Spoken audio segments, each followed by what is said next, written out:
Él ya estaba hablando de que vendría un Mesías, de que nacería de una mujer, de la simiente de una mujer, para salvar y reconstruir lo que se había dañado, lo que se había perdido. Nosotros arrastramos la carga del primer Adán. Cuando nosotros estamos inconversos, somos pecadores. Cuando nosotros no conocemos a Jesús y no conocemos nada de Dios, somos pecadores. Pero cuando nosotros reconocemos y aceptamos a Cristo como nuestro Señor y Salvador, nos hacemos nuevas criaturas y nos convertimos en esa parte del plan de redención que el Señor tenía planeado.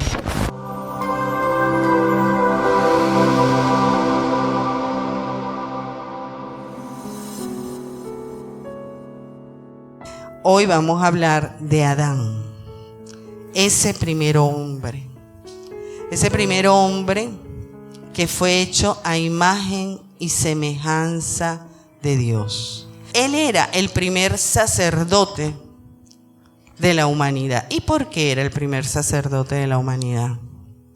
Porque a través de él la creación alababa a Dios. Ese era el primer trabajo que tenía Adán cuando comenzó, cuando él fue creado por el Señor, alabar a Dios.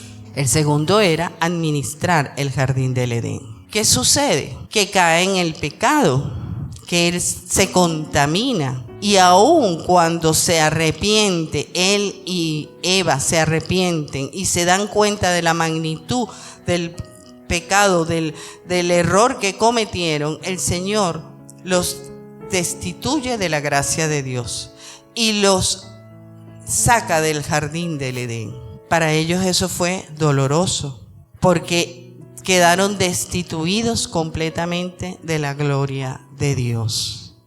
Y aunque ellos se arrepintieron y se dieron cuenta, ya el mal estaba hecho, ya el pecado entró en la humanidad. Y por más que él sigue buscando a Dios y sigue estando bajo la tutela de Dios, ya se ha roto algo. Ya aquella comunión que teníamos con el Señor fue deshecha, fue rota, tenía una fractura, tenía una rendija, tenía un quebrantamiento que había que arreglar. Y el Señor, cuando decide desterrar a Adán y Eva, proclama una palabra. Busquemos en Génesis, en el capítulo de Génesis 3, versículo 15. Y pondré enemistad entre ti y la mujer, y entre tu simiente y la simiente suya. Esta te herirá en la cabeza, y tú le herirás en el calcañar. Con esta palabra, el Señor, Dios, está hablando del Mesías. Visto que se había roto esa comunión entre el hombre y la humanidad, entre el hombre y Dios, él tenía que hacer algo para volverla a reconstruir. Y en ese momento él proclama que a través de una mujer vendría el Salvador de nuestro mundo, que tendría que nacer de una mujer. Por eso cuando él proclama aquí de la simiente, y pondré enemistad entre ti y la mujer, y entre tu simiente y la simiente suya. La simiente de la mujer, ¿quién es? El hijo. ¿Qué hijo era del que estaba hablando el Señor? Del hijo que vendría, del Mesías que vendría para salvar a la humanidad. Pero eso no iba a pasar en ese momento. Pasaron años, muchos años. Adán ya no era el primer hombre solamente, ya no era el que hablaba de la creación solamente. Se había roto algo y había que reconstruirlo. Y solo le quedaba algo. Cuando él sale del Edén, él y Eva salen del Edén, lo único que le quedaba a Adán era la esperanza en la misericordia de Dios. Sabemos que el Señor conoce el pasado, el presente y el futuro. Y lo acabamos de ver. comenzando la creación, Él habla sobre el futuro de la humanidad. Él dijo, bueno, se rompió esto, pero se va a solucionar de tal manera. Y efectivamente, el Señor proclama cómo va a restituir eso. Y entonces buscamos en Isaías 7:14. Por tanto, el Señor mismo, Dios mismo, os dará señal. He aquí que la Virgen concebirá y dará a luz un hijo y llamará su nombre Emmanuel. Cuando el Señor proclama allá, cuando el pecado entró a la humanidad, cuando Adán ya hizo lo que hizo, ya el Señor tenía todo preparado para esta segunda parte de la historia de la humanidad.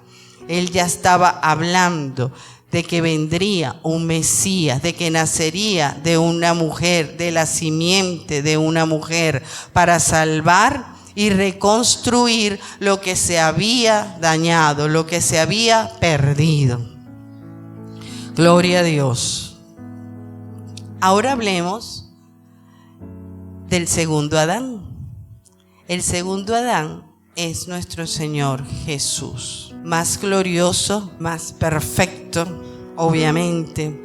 ¿Por qué dije yo antes que el primer Adán era casi perfecto? Porque si hubiese sido perfecto como Jesús, no cae en el pecado. Esa es la diferencia entre el primer Adán y el segundo Adán. La primera diferencia que yo encontré, hablando coloquialmente. Jesús no tenía pecado. Jesús vino intachable. Tan es así que la Biblia dice que nacería de una mujer virgen, y esa mujer virgen el Señor fue engendrado por el Espíritu Santo, no tuvo conocimiento de esposo.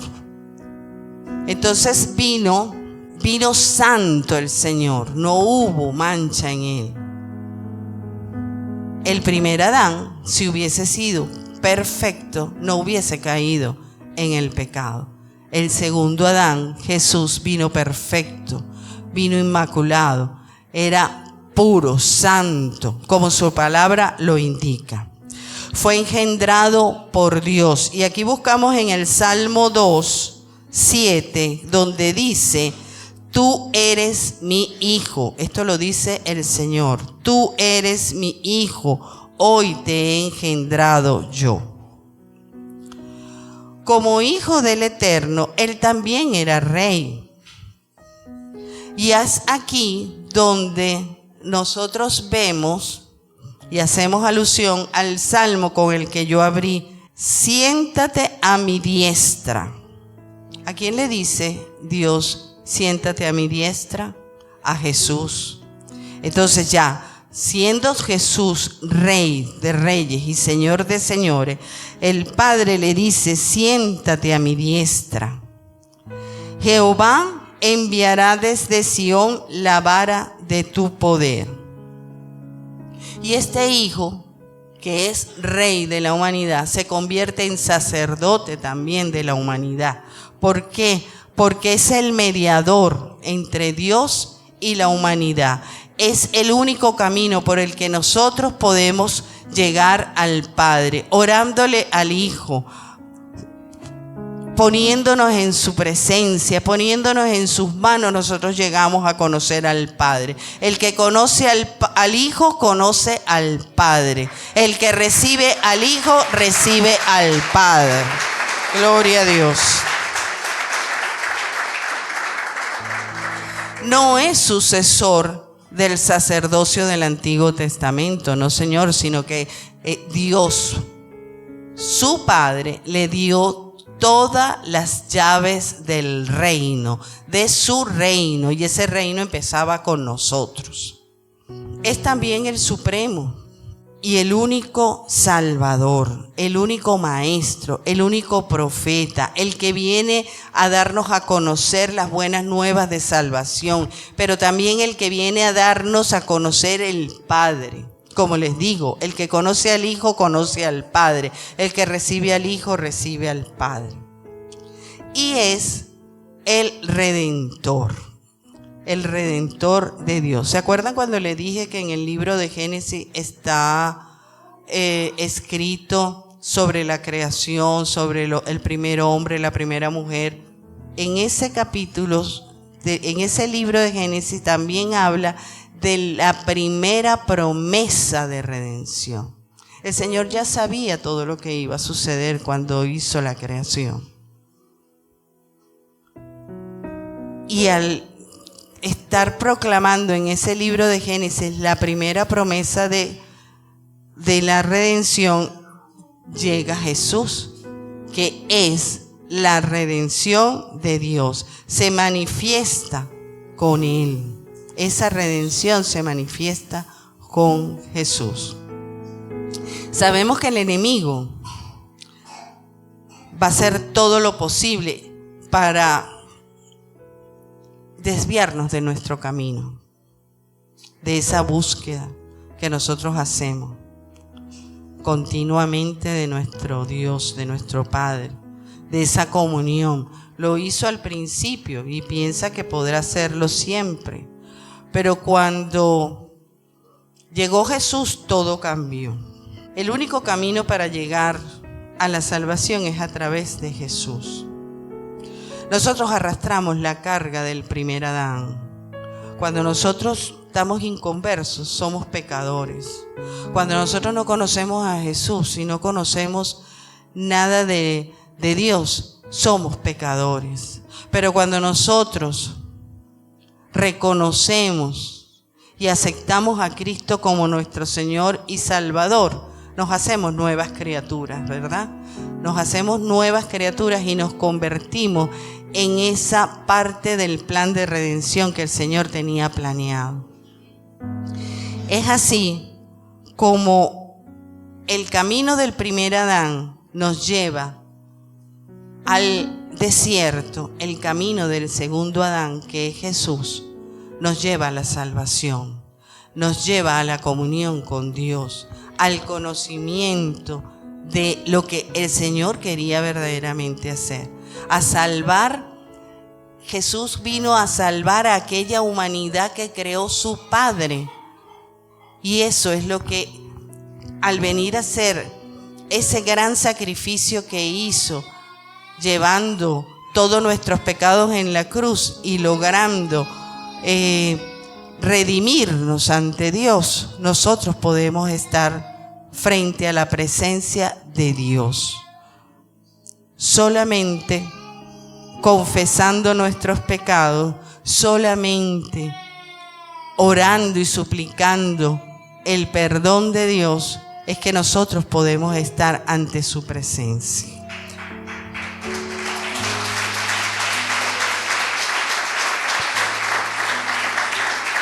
Gloria a Dios. Gloria a Dios. Mientras el primer Adán comenzó en el paraíso,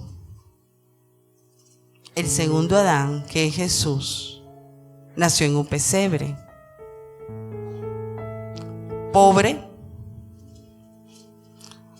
perseguido y angustiado, porque Herodes quería matarlo.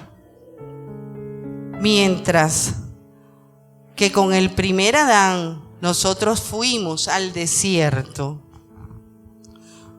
con Jesús, el segundo Adán, nosotros estamos ante la presencia de Dios. Nosotros estamos en la gloria de Dios. Nosotros estamos bajo la cobertura de Dios. Y por supuesto,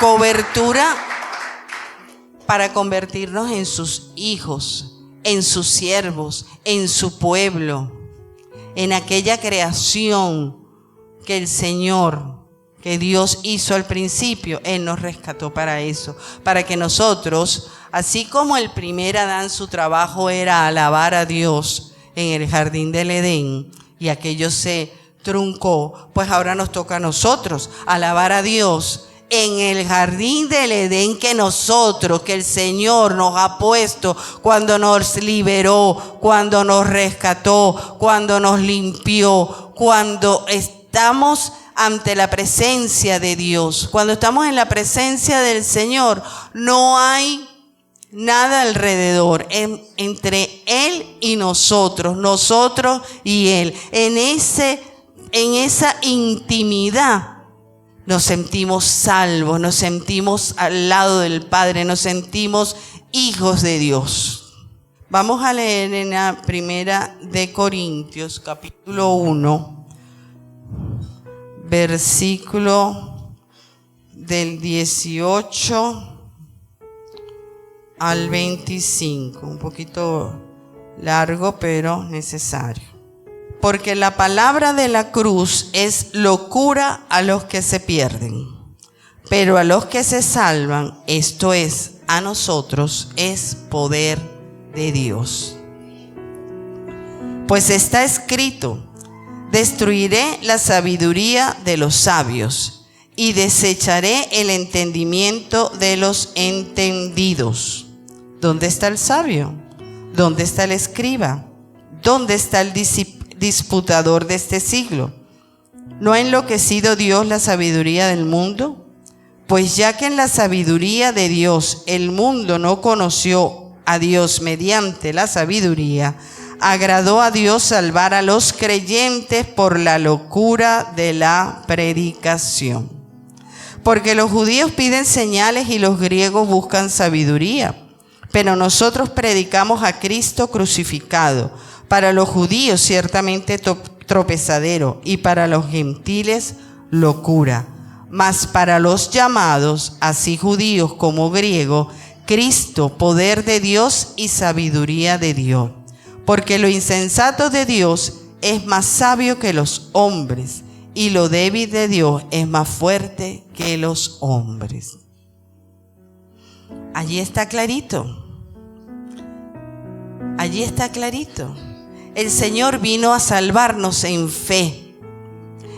Que creyéramos en un Cristo vivo, en darnos una sanidad espiritual, una liberación, una restauración con el Padre, a darnos libertad y vida en abundancia, porque el Señor nos prometió vida con Él allá en los cielos, una vida eterna, una vida al lado de Él, al lado del Padre, al lado de Jesús, con los santos.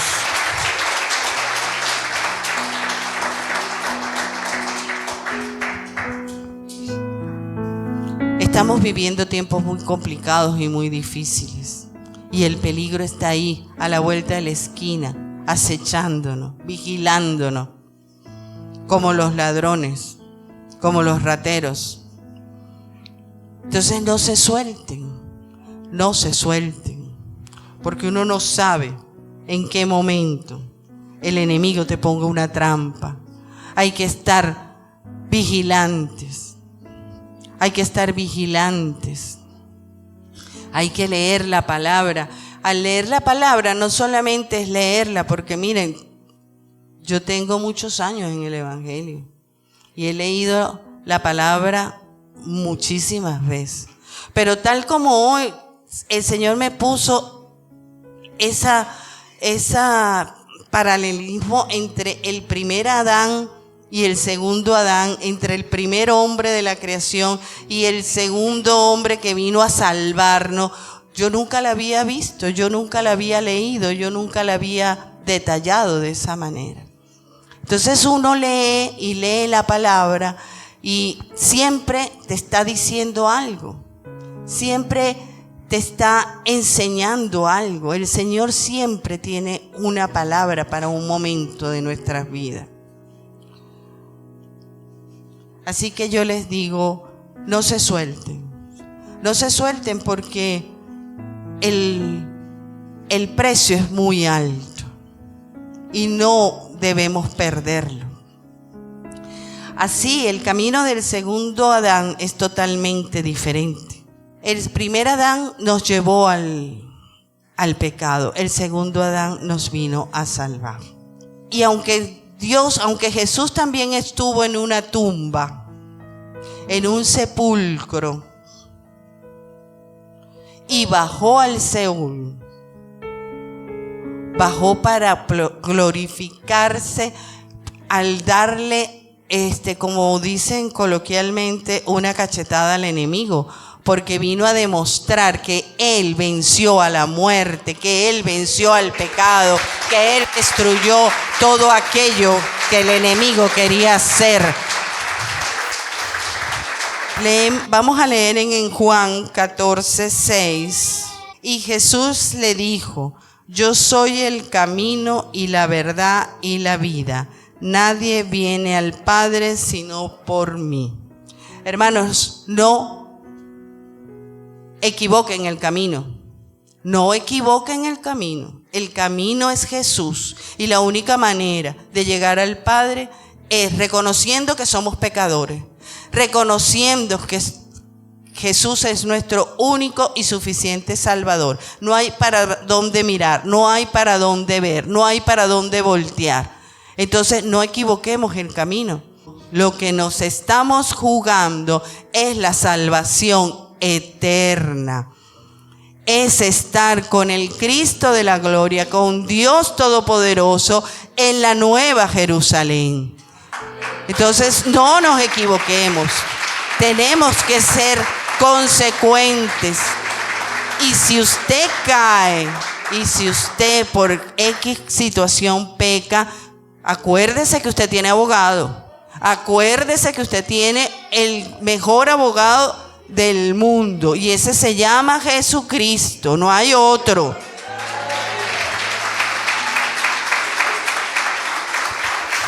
El segundo Adán, o sea Jesús, reivindicó de alguna manera o salvó el alma del primer Adán. Así el Señor vino a salvar nuestras almas. Entonces no desprecie esa salvación que es grande, porque ningún ser humano aguantaría lo que el Señor aguantó en la cruz del Calvario por amor a unas personas que no la merecían.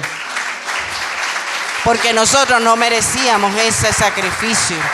Porque nosotros éramos pecadores y seguimos siendo pecadores. Y no hemos visto la magnitud de ese sacrificio. Un sacrificio por amor. Un amor más grande. No hay otro amor más grande sobre la faz de la tierra, sino el de Jesús. Entonces, allí les dejo esa reflexión y los invito a agarrarse firmemente de la mano del Señor.